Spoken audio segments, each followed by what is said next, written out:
Hello' everyone, কি খবৰ সকলোৰে? আশা কৰিছোঁ সকলোৱে ভালেই আছে।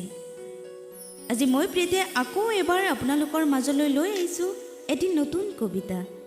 কবিতাটি পঠিয়াইছে গুৱাহাটীৰ পৰা আমাৰ সকলোৰে জনপ্ৰিয় লেখক sultan mahmud mirda। কবিতাটি শিৰোনাম নগ্ন স্বীকাৰোক্তি। বৈধতাৰ প্ৰশ্ন তুলি মাতৃত্বৰ বুকুৰ পৰা দলিয়াই পেলোৱাৰ বিশাল আয়োজন, নিশা গভীৰ অধিকাৰৰ প্ৰতিযোগিতাত পংগু কৰাৰ নিত্য নতুন কৌশল, অস্তিত্বক অস্বীকাৰ কৰি মানৱতাৰ হৃদয়ত খোদিত কাজিৰঙা পহুৰা তুলি আমছে নেলি চাউল খোৱা অথবা বাজবাৰে শ বছৰেৰ সভ্যতাৰ একোটা মৃত্যুৰ ফল, প্ৰতিবাদ আৰু মৰণ যন্ত্ৰণা স্থাৱকৰ অট্টহাৰ্য তহঁত জাৰজ খৰ্ব কৰা হৈছে তহঁতৰ প্ৰতিবাদৰ অধিকাৰ।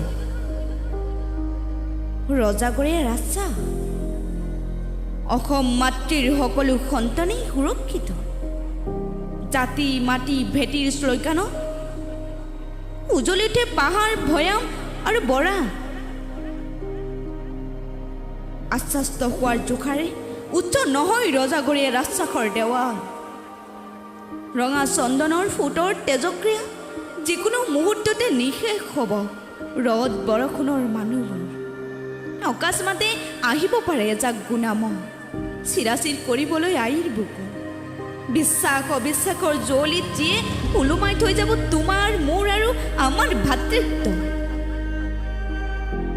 ভাগৰি পৰিছোঁ বৈধ হোৱাৰ এই দৌৰ, আঙুলি কাটি একলব্য হোৱাৰ বহু যুগ পাৰ হ'ল, আৰু কিমান দিন কিমান ৰাতি তেজীমনৰ ভাওত আমি হ'ল। অবিশ্বাস হ'লেও এয়াই সত্য, অসমীয়া আইৰেই সন্তান মই, হয়তো অনাহুত কিন্তু জাৰজ নহয়।